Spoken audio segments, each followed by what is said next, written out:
Friends, आज की इस वीडियो में हम लोग थ्योरी ऑफ इक्वेशन का एक इंपॉर्टेंट क्वेश्चन करने वाले हैं। क्वेश्चन कुछ इस प्रकार से है, every equation of nth degree has n roots no more. Students, इस क्वेश्चन में आपसे कहा जा रहा है कि किसी भी इक्वेशन के पास जिसका डिग्री n है उसके पास n रूट्स होता है, उससे ज़्यादा नहीं। यानी अगर किसी इक्वेशन का डिग्री 2 है तो उसके पास अधिक से अधिक 2 रूट होंगे, अगर 3 है तो अधिक से अधिक 3 होगा। ठीक है, इसको प्रूफ करने के लिए सबसे पहले हम लोग nth डिग्री का इक्वेशन लेट कर लेते हैं। Let fnx is equal to 0 be the equation of nth degree, जहाँ nth डिग्री का हमारे पास पोलिनोमियल कुछ इस प्रकार से होगा, fnx is equal to a nought x to the power n plus a1 x to the power n minus 1 plus a2 x to the power n minus 2 plus a3 x to the power n minus 3 plus dot dot plus an minus 1 x plus an, जहाँ a nought a1 a2 a3 an minus 1 an ये सारे के सारे real numbers हैं। अब इस theorem को proof करने के लिए हमें एक और थ्योरम की आवश्यकता है, उसकी जानकारी की। ठीक है, वो थ्योरम है फंडामेंटल थ्योरम ऑफ अलजेब्रा। ये थ्योरम कहता है कि every polynomial equation with real coefficients has at least 1 root. यानी कोई सा भी इक्वेशन जिसका कोफिशिएंट रियल है तो कम से कम उसके पास एक रियल रूट्स जरूर होगा। ठीक है, इसी थ्योरम का सहारा लेकर हम ये भी कह सकते हैं कि ये भी जो हमारा इक्वेशन है उसका भी कोफिशिएंट रियल है, तो इसके पास भी कम से कम तो एक रूट रियल वाला तो ज़रूर होगा। तो उस रियल रूट को हम अल्फ़ा 1 मान लेते हैं। ठीक है, तो यहाँ रिलेट कर लेते हैं, x is equal to alpha 1 be the root of equation fnx is equal to 0। ठीक है, यहाँ पे ये जो n है इसकी डिग्री को डिनोट करें, ये ध्यान रखिएगा। अब हम अगर x is equal to alpha 1 इसका अगर रूट है तो x minus alpha 1 by factor theorem से इसका फैक्टर हो जाएगा। तो हम डिवीज़न एल्गोरिथम इस्तेमाल यहाँ पे कर सकते हैं। तो डिवीज़न एल्गोरिथम क्या होता है, dividend is equal to divisor into quotient plus remainder. चूँकि ये इसका फैक्टर है, x माइनस अल्फ़ा 1 क्या होगा, fnx का फैक्टर होगा, तो इसको पूरा पूरा डिवाइड करेगा, यानी कि रिमाइंडर नहीं बचेगा। ठीक है ना, तो इसलिए हम fnx को, यानी ये तो डिविडेंड है, dividend is equal to divide इससे किया जा रहा है डिवाइजर से ये x माइनस अल्फ़ा 1, और कोशिएंट हम मान लेते हैं कि हमारे पास fn माइनस 1 x आया। क्यों? क्योंकि हम x के पावर 1 वाले डिवाइजर से इसको डिवाइड कर रहे हैं। तो जब कभी भी आप अगर x4 वाले को x1 से डिवाइड करेंगे तो आपके पास जो कोशिएंट होगा वो x3 मिलेगा, यानी एक पावर कम जाएगा। 5 वाले को x वाले से डिवाइड कीजिएगा तो 4 मिलेगा। ठीक है ना, उसी तरह से अगर यहाँ पे इसका डिग्री n है, x के पावर 1 वाले से डिवाइड कर रहे हैं इसको, तो हमें क्या मिलेगा, f एक डिग्री कम, यानी n है तो n माइनस 1। ठीक है, अब देखिए ये भी एक क्या हो गया, हमारे पास पोलिनोमियल इक्वेशन आ गया, तो इसका भी कोफिशिएंट रियल होगा। ठीक है ना, तो इसके पास भी कम से कम एक रूट तो होगा ही, तो उस रूट को हम मान लेते हैं अल्फ़ा 2। ठीक है, तो x minus alpha 2 by factor theorem से इसका फैक्टर हो जाएगा। तो फैक्टर होगा तो फिर से यहाँ पे हम डिवीजन एल्गोरिथम अप्लाई कीजिए।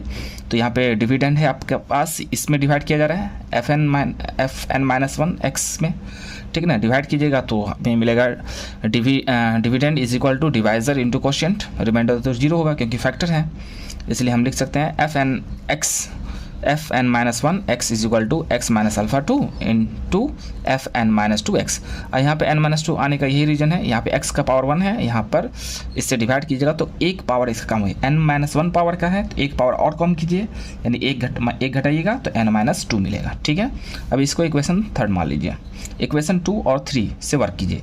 यहाँ पे देखिए fnx is equal to x minus alpha into this, और इसकी वैल्यू यहाँ से क्या है, x minus alpha into fn minus 2 है, तो इसमें यानी इसकी वैल्यू को इसमें पुट कर देना सिंपल। ठीक है ना, तो fnx is equal to x minus alpha है और यहाँ पर fn माइनस 1 x है, यहाँ से fn minus x value x minus alpha 2 into fn minus 2 x, इसको इक्वेशन 4 मान लीजिए। फिर उसी तरह से ये भी क्या हो जाएगा, एक पोलिनोमियल इक्वेशन जिसका कोफिशिएंट रियल होगा वो है, तो इसके पास भी कम से कम एक रूट तो होगा ही ना, तो इसलिए हम उस रूट को हम अल्फ़ा 3 मान लेते हैं। तो x माइनस अल्फ़ा 3 क्या हो जाएगा, इसका फैक्टर। फिर से यहाँ पे डिवीजन एल्गोरिथम अप्लाई कीजिए और लिखिए इसको। ठीक है ना, तो dividend is equal to divisor into quotient लिख सकते हैं, रिमाइंडर तो 0 होगा, ये फैक्टर है इसलिए। ठीक है, अब यहाँ पे n माइनस 3 वही रीजन है, x के पावर 1 से इसमें डिवाइड किया गया तो एक पावर कम हो जाएगा। ठीक है, इसको इक्वेशन 5 मान लीजिए और 4 और 5 को, यानी 5 की वैल्यू को 4 में पुट कर देना सिंपल आपको, यहाँ पे जहाँ पर fn-2 है यहाँ से, ठीक है।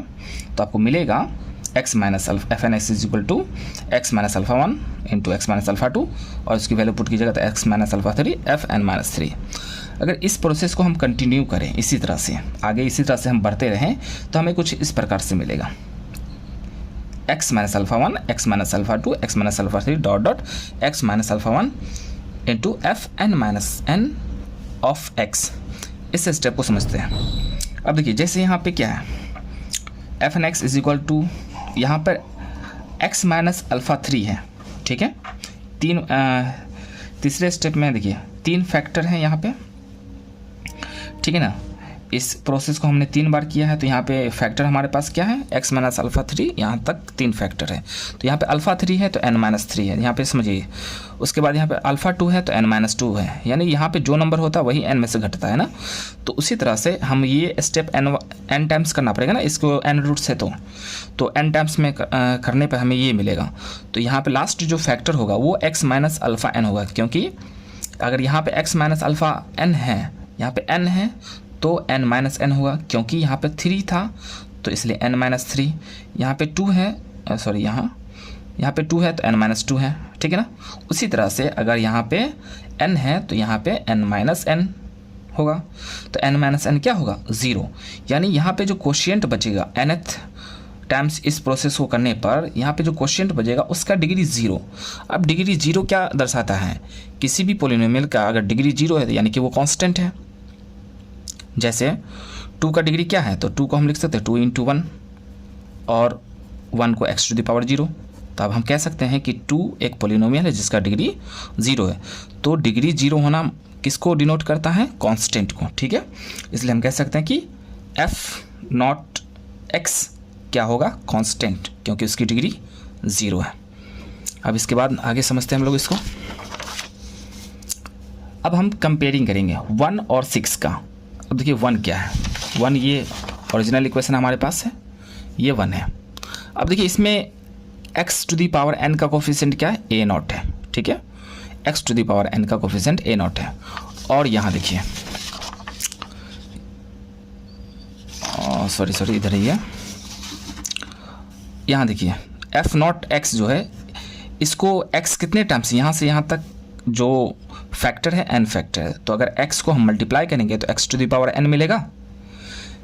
सारे x को मल्टीप्लाई करेंगे तो हमें x to the power n मिलेगा, और उसको इससे मल्टीप्लाई कीजिएगा, इससे सबसे मल्टीप्लाई होगा तो फिलहाल इसमें भी तो x to the power n के भी तो मल्टीप्लाई होगा, यानी उसके कोफिशिएंट में क्या आएगा, f0x आएगा। तो इक्वेशन फर्स्ट में x to the power n का कोफिशिएंट a0 है और यहाँ पर x to the power n का कोफिशिएंट f0 होगा, इसलिए दोनों कोफिशिएंट को हम बराबर करते हैं। फिर से समझ लीजिए, इसको यहाँ से यहाँ तक मल्टीप्लाई कीजिएगा तो x का पावर n मिलने को है, क्योंकि ये n फैक्टर है, और उससे इससे सभी में मल्टीप्लाई कीजिएगा, ठीक है ना। तो x के पावर n में भी तो आएगा ये, तो यहाँ पर x का पावर n का कोफिशिएंट f0x है, वहाँ a0 है, इसलिए ये दोनों चीज़ आपस में बराबर होंगी। तो इसलिए हम कंपेयरिंग करने पर हमें मिलता है a0 is equal to f0x। अब फ्रॉम 6 ये लास्ट स्टेप है हमारा, ठीक है ना। तो उसमें क्या करना है, जहाँ पर ये है उसको पुट कर देना है। तो वो लास्ट में था ना 6 में, तो उसको मैं पहले भी लिख देता हूँ, f0 लास्ट में था, उसको पहले इंटू में किधर भी लिखिए उससे कोई फ़र्क पड़ने वाला नहीं है, ठीक है ना। तो fn(x) हमारे पास मिल जाएगा a0 x minus alpha 1 x minus alpha 2 x minus alpha 3 dot dot x minus alpha n। अब अगर इस इक्वेशन में हम alpha 1 alpha 2 alpha 3 dot dot alpha n put कर दें, कोई सा भी अगर अल्फ़ा 1 पुट करें तो अल्फ़ा 1 माइनस अल्फ़ा 1 पूरा 0 हो जाएगा, यानी यहाँ क्योंकि यहाँ 0 मिलेगा और 0 से मल्टीप्लाई होने पे सब 0 हो जाएंगे। उसी तरह अल्फ़ा 2 पुट करेंगे तो ये 0 तो सब 0 हो जाएगा, अल्फ़ा 3 पुट करेंगे ये 0 सब 0 हो जाएगा, अल्फ़ा n पुट करेंगे ये 0 सब 0 हो जाएगा, ठीक है ना। तो इसका क्या मतलब है, यानी ये इसका ये रूट है, 0 कर दे रहा है यानी कि रूट है, ठीक है। इसलिए हम कह सकते हैं कि x बराबर alpha 1 alpha 2 alpha 3 dot dot alpha n are the roots of fn(x) equal to 0। अब क्वेश्चन का एक पार्ट हो चुका है। अब दूसरा पार्ट क्या है, यूनिकनेस, यानी कि सिर्फ ये हमको प्रूव करना है कि सिर्फ इसके पास n रूट्स होगा, उससे ज़्यादा नहीं। तो मान लेते हैं थोड़ा इसी चीज़ को इस तरह लिखिए, now we have to prove that f n x is equal to 0 has only n roots no more. For this मतलब कि अब हमें प्रूफ करना है कि इस इक्वेशन के पास n रूट्स है, उससे ज़्यादा नहीं। तो इसके लिए हम क्या करेंगे, लेट कर लेते हैं कि x बराबर बीटा इसका एक रूट है जो कि इसके बराबर नहीं है, रूट नहीं है। मैं मान लेता हूँ कि x बराबर बीटा कोई रियल नंबर है जो कि इसके बराबर नहीं है, alpha 1 alpha 2 alpha 3 dot dot alpha n। तो अगर हम इसको बीटा को इस इक्वेशन में पुट करते हैं, ठीक है ना, इस इक्वेशन में पुट करते हैं तो हमें 0 नहीं मिलेगा क्योंकि x माइनस बीटा का कोई ऑप्शन ही नहीं है यहाँ पे ना। तो इसलिए हम कह सकते हैं कि बीटा क्या है, इसका रूट नहीं है, यानी इसके पास सिर्फ और सिर्फ अल्फ़ा 1 से लेके अल्फ़ा 1 तक अल्फ़ा n तक ही रूट होगा, उससे ज़्यादा रूट नहीं होगा। अगर होता तो कोई बीटा क्या है, इनके अलावा इन अल्फ़ा 1 से अल्फ़ा n तक जो भी रूट है उनके अलावा सब रियल नंबर को डिनोट करेगा ये। तो किसी भी पर 0 नहीं मिलेगा क्योंकि यहाँ पर उस फॉर्मेट का फैक्टर ही नहीं है हमारे पास, x माइनस बीटा के फॉर्मेट का फैक्टर नहीं है, इसलिए ये जो है पॉलिनोमियल 0 नहीं होगा। इसलिए हम कह सकते हैं कि बीटा जो है वो इसका 0 नहीं है। तो इससे ये प्रूव हो जाता है कि इस इक्वेशन के पास अल्फ़ा 1 से लेके अल्फ़ा n से ज़्यादा, अल्फ़ा 1 से अल्फ़ा n तक ही रूट है, उससे ज़्यादा रूट नहीं, यानी कि n रूट्स है इसके पास। इसको इस तरह से लिख सकते हैं, hence f n x is equal to 0 can not have more than n roots. Thank you very much.